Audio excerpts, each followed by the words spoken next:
हाँ जी, बहुत बहुत नमस्कार, सलाम, हेलो और सत श्री अकाल आप सभी लोगों को। मैं हूं अनुपम त्रिपाठी और स्वागत है आप लोगों का FFAR इंडिया यूट्यूब चैनल पे। दोस्तों, 1935 की बात है। रशिया के डिक्टेटर स्टालिन ने ऑर्गेनाइज किया एक प्रेस कॉन्फ्रेंस एक रशिया के फार्म पे, मुर्गी का फार्म था वहां पे। जैसे हर dictator typical press conference organise करता है, जहां प्रेस के पालतू अपने ही लोग होते हैं, जी न्यूज वाले, एबीपी न्यूज वाले, रिपब्लिक वाले वगैरह वगैरह। वैसे ही स्टालिन के भी जितने पालतू पेरोल्स पे जो न्यूज चैनल वाले रिपोर्टर वगैरह थे, सभी को बुला के रखा था। और स्टालिन से सवाल वही हो रहे थे जो स्टालिन ने ऑलरेडी लिख के दिए हुए थे कि ये पूछो, और स्टालिन अपना बढ़िया बढ़िया झूठ जो है जवाब देते जा रहे थे कि देखो रशिया कितना डेवलप कर गया, हमने ये किया, यहाँ पे इतनी बढ़ोतरी हो गई, यहाँ पे इतनी बढ़ोतरी हो गई, ये प्रोडक्शन बढ़ गया, ये हो गया, एग्रीकल्चर इतना बढ़ गया, इकोनॉमी इतनी अच्छी कर रही है, सब कुछ अच्छा है, ये हो गया, 5 ट्रिलियन इकोनॉमी होने वाली है, सुपर पावर हम लोग हैं, होने वाले हैं। सारा ड्रामा अपना रचते गए, कहानी सुनाते गए। मुर्गी का फार्म था, मुर्गियां घूम रही थी, और ये पेड सोल्ड मीडिया वाले, आजकल के मेन स्ट्रीम मीडिया वाले जैसे भारत में है वैसे ये सब सवाल पूछ रहे थे, और ये जवाब जैसे जो सवाल लिख के दिए थे उनके जवाब ये देते जा रहे थे। अब इस बीच बैड लक कह दीजिए, चाहे मिसफॉर्चून कह दीजिए, स्टालिन का एक ये प्रेस कॉन्फ्रेंस में एक गलती से अमेरिकन जर्नलिस्ट आ गया था, किसी तरीके से वहां घुस गया था, और वो ना पेड जर्नलिस्ट था ना सोल्ड मीडिया था। उसने सवाल पूछा स्टालिन से, अंग्रेजी में पूछा कि how long will this शराड continue, मतलब कब तक ये ड्रामा चलेगा। और फिर उसने कहा it is just a matter of time before the people of Russia will revolt against you and see through all your lies. मतलब कहने का मतलब बस कुछ ही समय है जब फाइनली लोग जो है ये जान जाएंगे कि ये सारा आपका ड्रामा है, और वो देख लेंगे कि ये सब एक ढोंग है और सच्चाई जो है बिल्कुल इसके विपरीत है। तो कब तक ये चलेगा। तो एकदम से जो है वहां पे साइलेंस हो गया, और सब लोगों ने सोचा ओ माय गॉड, ये कैसे सवाल आ गया, ये कौन आदमी है, क्या है वगैरह वगैरह। और सारे कैमरा वगैरह फोकस कर रहे थे स्टालिन पे। तो स्टालिन ने स्माइल करी, थोड़ा भी घबराए नहीं, स्माइल करी, और फिर क्या किया, वो फार्म था तो वहां मुर्गियां घूम रही थी, एक मुर्गी को स्टालिन ने पकड़ लिया ऐसे करके, जोर से ऐसे, और इस जर्नलिस्ट को कहा कि मैं तुमको जवाब देता हूं, बताता हूं, चलो मेरे साथ। और मुर्गी के साथ, और ये जर्नलिस्ट और मुर्गी और ऐसे, और वो थोड़ा वॉक करना शुरू किए, ठीक है। तो स्टालिन ने क्या किया, एक एक करके इस मुर्गी के जो पर थे वो नोचने शुरू किए। एक पर नोचा, 2 पर नोचा, और जब पर नोचे मुर्गी चीखे, फिर चौथा पर नोचा, और पर नोचा, और पर नोचा, और मुर्गी जोर जोर से चीख रही थी, उसको दर्द हो रहा था, पेन हो रहा था, लाल होते जा रही थी, और सब लोग वहां देख रहे थे क्या हो रहा है। कितना ये बड़ा डिफिकल्ट सीन था देखने के लिए। और स्टालिन जो है एक एक करके पर नोचते मुर्गी को उन्होंने पूरी तरीके से नंगा कर दिया, लाल कर दिया। और जब मुर्गी लाल हो गई, उसके सारे पर नुच गए और पूरी तरीके से नंगी हो गई, तो स्टालिन ने मुर्गी को नीचे पटक दिया जमीन पे। फिर स्टालिन ने क्या किया कि फार्म था तो चारा लिया, थोड़ा सा अपने जेब में डाला, और चारा मुर्गी को थोड़ा सा अपने ही हाथ से, जिन हाथों से उन्होंने पर नोचे थे उन हाथों से मुर्गी को चारा दिया। जब चारा दिया तो मुर्गी ने झप से चारा खाया। फिर स्टालिन थोड़ा और आगे चले इस अमेरिकन जर्नलिस्ट के साथ, और उन्होंने फिर चारा ऐसे जमीन पे रखा, मुर्गी दौड़े दौड़े आई, फिर चारा खाई। फिर उन्होंने चारा रखा, फिर थोड़ा सा और 10 कदम चले, चारा रखा, मुर्गी दौड़ दौड़ के उनके पास आई, चारा खा। फिर 5 कदम और चले, और इस बार स्टालिन ने अपने पैर के पास, बिल्कुल अपने जूते के पास चारा रखा, और मुर्गी उनके जूते के पास कदम पे आ गई, उनके जूते पे, और मुर्गी ने चारा खाया बिल्कुल उनके जूते से। फिर स्टालिन ने उसी मुर्गी को पकड़ लिया, वापस अपने यहाँ पे बाह में उठाया और मुर्गी को ऐसे ऐसे उन्होंने सहलाया और अपने हाथ से चारा खिलाया और मुर्गी ने आराम से अच्छे से बिना चीखे बिना कुछ हल्ला किए चारा खाया। और फिर स्टालिन ने मुर्गी को नीचे रखा और जहां स्टालिन जाए वहां वहां मुर्गी जाए। और जब ये पूरा हो गया उसके बाद स्टालिन ने अमेरिकन जर्नलिस्ट को जवाब दिया, कहा कि ये मुर्गी को देख रहे हो, ये मुर्गी पीपल हैं, लोग हैं, और ये लोग मुझे तब तक नहीं फॉलो करेंगे जब तक मैं इनको पूरी तरीके से नंगा ना कर दूं। और अगर मुझे डोमिनेट करना है, अपना शासन चलाना है, तो पहले मैं इनको पूरी तरीके से नंगा करूंगा। और एक बार जब मैंने इनको नंगा कर दिया उसके बाद मैं इनको थोड़ी सी रिलीफ दे दूंगा, थोड़ा सा खाना दे दूंगा, और ये मेरा खाना खाने के लिए मुझे फॉलो करेंगे, हेल स्टालिन करेंगे और मेरे फॉलोअर बन जाएंगे और मेरे प्रशंसक बन जाएंगे और कल मेरे ही लिए ये लोग लड़ेंगे। इसको कहते हैं स्टालिन की डिक्टेटरशिप या स्टालिन की डेमोक्रेसी।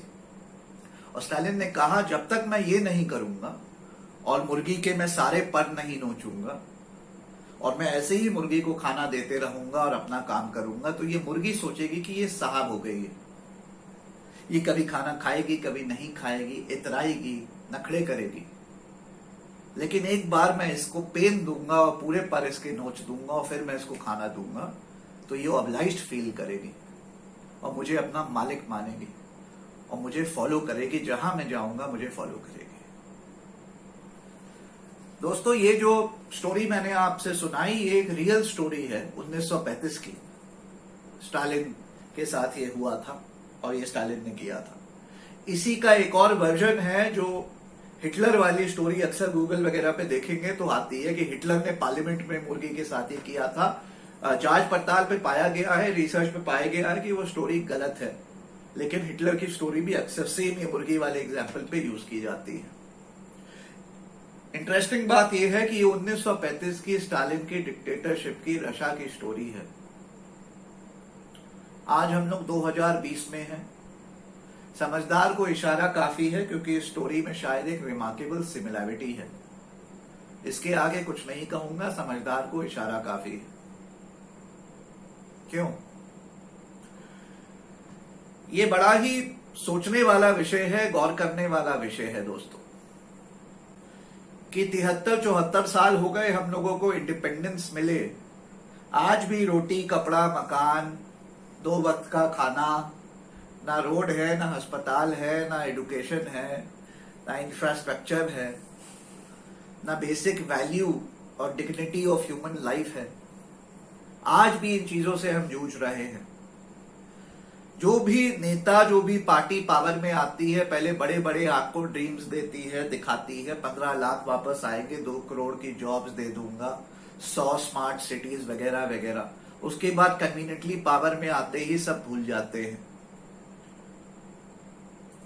जो आपका ऑलरेडी हक था, जो आपको इंडिपेंडेंस मिले 10 साल 15 साल 20 साल के अंदर ऑलरेडी मिल जाना चाहिए था, बेसिक चीजें, excellent health care, excellent infrastructure, excellent education, value of life, dignity of labour, minimum wage, job guarantee वगैरह वगैरह, जो बेसिक आपके हक हैं, जो आपको हर डेमोक्रेसी में और इंडिपेंडेंस मिले 10-20 साल में मिल जाने चाहिए, वो 73 साल बाद भी आज भी आपको नहीं मिले हैं। और जो भी पार्टी पावर में आती है बस उसका झांसा आपको दिखाती है, अच्छे दिन दिखाती है और उसके बाद पावर में आके भूल जाती है। फिर अगली पार्टी आती है, कहती है हम देंगे, वो आ जाती है, उसको जब पावर मिलता है तो वो भी यही करती है। जो आपका ऑलरेडी हक है पहले उसका ये झांसा दिखाते हैं तो आप उनको पावर में लाते हैं। उसके बाद 4 साल ये लोग जो ऑलरेडी आपके पास होता है, आपका हक है, वो आपसे छीनना शुरू करते हैं और फिर 1 साल या 6 महीने कुछ देने लगते हैं। ये जो मुर्गी वाली स्टालिन की मैंने स्टोरी सुनाई, ये आज हिंदुस्तान में और हर जगह जहां करप्ट सिस्टम्स हैं और डेमोक्रेसी के नाम पे डिक्टेटरशिप चल रही है वहां यही चल रहा है। जो आपको ऑलरेडी हक है वो आपको मिलता नहीं है, वही आपसे छीना जाता है और फिर थोड़ा थोड़ा रिलीज आपको किया जाता है, दिया जाता है और आप ऑब्लाइज्ड फील करते हैं। आपको लगता है वाह वाह यार, मेरा नेता कुछ तो कर रहा है, मेरे लिए कुछ तो कर रहा है।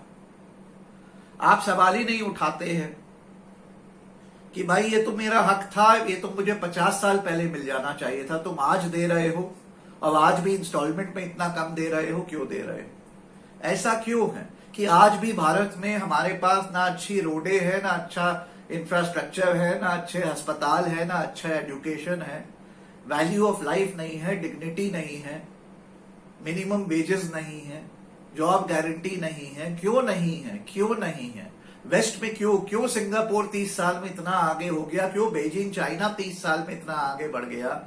सब लोग, कितने देश हैं जो हमारे बाद उनको इंडिपेंडेंस मिली है, वो हमसे जो है 30-30 साल में आगे बढ़ गए। हमने 1990 में लिबरलाइजेशन किया, डोर्स ओपन कर दिया, आज 2020 है, 30 साल हो गए लिबरलाइजेशन किए हुए, फिर भी हम लोग आगे नहीं बढ़ पाए।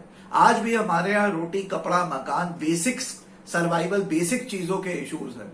और जो नेता पावर में, पार्टी पावर में आती है, आपको दिखाती है हम देंगे, वही चीज जो आपका ऑलरेडी राइट होता है, जो आपको 50 साल 60 साल पहले मिल जाना चाहिए था, वो आज भी 2020 में ये लोग कहते हैं हम देंगे, आपको दूर रखते हैं। जब तक आप लोगों ने आवाज नहीं उठाई दोस्तों, आपने स्पीकअप नहीं किया, जब तक आपने रियलाइज नहीं किया कि आप मुर्गी नहीं हैं इन लोगों के, आप डेमोक्रेसी में मास्टर्स हैं और ये लोग आपके सेवक हैं, सर्वेंट्स हैं आपके। डेमोक्रेसी में सरकार बनती है which is a government of the people, elected by the people to work for the people. ये पीपल कोई मुर्गी नहीं है। 73 साल से आप लोग मुर्गी बने हुए हैं, चाहे पिछले 6 साल हो जाए आप मुर्गी बने हैं, चाहे उससे पहले के कांग्रेस के भी 59 ईयर्स आप मुर्गी बने रहे। ये स्टालिन का एग्जाम्पल इसी कारण से आज मैंने आप लोगों को दिया है। सोचिएगा आज 2020 में भी आप मुर्गी हैं। अधिभक्तों को मैं खास करके ये कहना चाहता हूं, आप वही मुर्गी हैं जिसको पहले नंगा किया गया है, अब आप फॉलो कर रहे हैं। सोचिएगा इसके बारे में। बस इतना कहना चाहता हूं कि ध्यान रखें, एक डेमोक्रेसी, एक सच्ची, एक वाइब्रेंट, एक असली डेमोक्रेसी में जनता सर्वोसर्वा होती है, जनता मास्टर होती है और उसके सेवक नेता होते हैं, उसके नौकर नेता होते हैं। नेता की ड्यूटी होती है जनता के लिए काम करना, और जो रोटी, कपड़ा, मकान, infrastructure, dignity, education, medical care, job guarantee वगैरह जो आप लोग मांग रहे हैं, ये चीजों तो 50 साल पहले आपका हक था, मिल जाना था, जो आज तक आपको दिया नहीं गया। इसी कारण से ये स्टालिन और मुर्गी की स्टोरी मैंने आपसे शेयर करी है। सोचिएगा इसके बारे में। बस यही कहना चाहता हूं, आवाज उठाओ, स्पीक अप, वरना वो दिन दूर नहीं है जब अच्छे दिन के लिए, और उसको देखते देखते, अच्छे दिन की वेट करते करते, 15 लाख की वेट करते करते, 5 ट्रिलियन की इकोनॉमी की वेट करते करते, इंडिया सुपर पावर बनेगा की वेट करते करते आप ऊपर चले जाएं और ये नेता लोग अपने 14 लाख रुपए के सूट, 3-3 करोड़ की गाड़ी में 14 ऐसी गाड़ियों के काफिले में चलते रहें।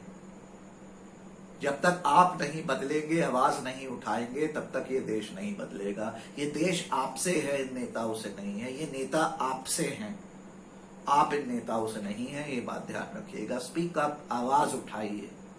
1935 स्टालिन की ये मुर्गी वाली स्टोरी ध्यान रखिएगा। आज ये 2020 में शायद भारत में फिर भी लागू है, और ये लागू रहेगी 2050 में भी, अगर आपने आवाज नहीं उठाई, अगर आपने बदलाव अपने में नहीं किया। आवाज उठाओ, स्पीक अप। दोस्तों, अगर ये वीडियो पसंद आया हो तो इसको लाइक करिएगा, और पसंद आया हो तो शेयर करिएगा, सवाल हो तो कमेंट्स में नीचे पूछिएगा। और अगर आज भी आप मेरे चैनल पे नए हैं तो इसको सब्सक्राइब करना ना भूलिएगा।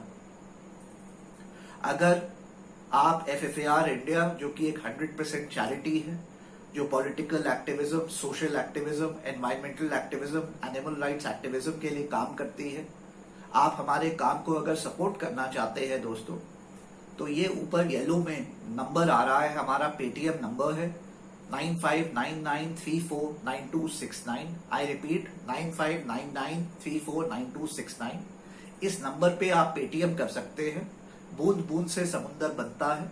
20 रुपए, 50 रुपए, 100 रुपए, चाहे 2 लाख रुपए, जैसी भी जितनी भी राशि हो आपके पॉकेट के अनुसार आप इसमें डोनेट कर सकते हैं। जो भी आप डोनेट करेंगे वो डोनेशन की 50% तक आपको टैक्स बेनिफिट एग्जेम्पशन मिलेगी। FFAR इंडिया एक 12AA and 80G exempted income tax exempted संस्था है, जो कि इनकम टैक्स डिपार्टमेंट ने एक 100% चैरिटी की तरह रिकॉग्नाइज किया है FFAR इंडिया को। इसी के साथ दोस्तों इस वीडियो को समाप्त करता हूं। जुड़ने के लिए बहुत बहुत शुक्रिया। जय हिंद और जय भारत। और फिलहाल हमारे साथ स्टूडियो में मौजूद है अनुपम त्रिपाठी, जो कि सुप्रीम कोर्ट के एडवोकेट हैं, साथ ही Anil Bharti. We have Anupam Tripathi, who's a lawyer and a consultant and an advocate with the Supreme Court. He's also an animal rights activist and और अनुपम Tripathi ji animal rights activist हमारे साथ हैं। Anupam Tripathi, lawyer and animal rights activist, joining us in our studio. Now we have another advocate who's joining us all the way from Delhi, Anupam Tripathi. Anupam, thank you so much for taking your time and joining us on this heated argument that we are having with regard to animals and their rights. इसके अलावा हमारे साथ मौजूद हैं अनुपम त्रिपाठी जी, पशुओं के अधिकारों की बात ये रखते हैं सामने, एनिमल राइट एक्टिविस्ट हैं। बहुत बहुत स्वागत है आपकी। के लिए हमारे साथ स्टूडियो में मौजूद हैं अनुपम त्रिपाठी, जो कंज्यूमर लॉयर हैं। आपका स्वागत है हमारे स्टूडियो में। Things in perspective. First and foremost, cattle includes cow, bulls, and buffaloes. Yes. Right?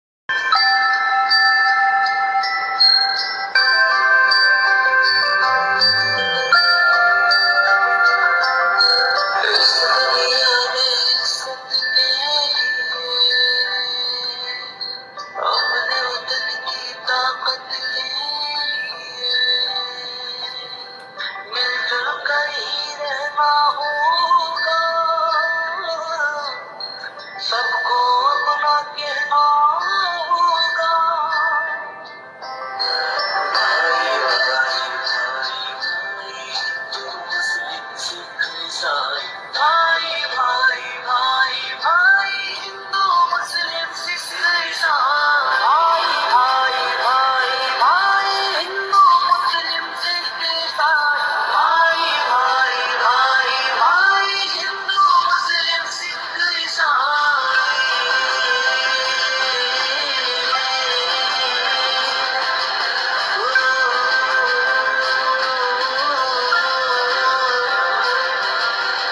अपने देश को गुलशन कर दे, सूरज बनकर रोशन कर दे, नफरत के बादल छट जाए, गम के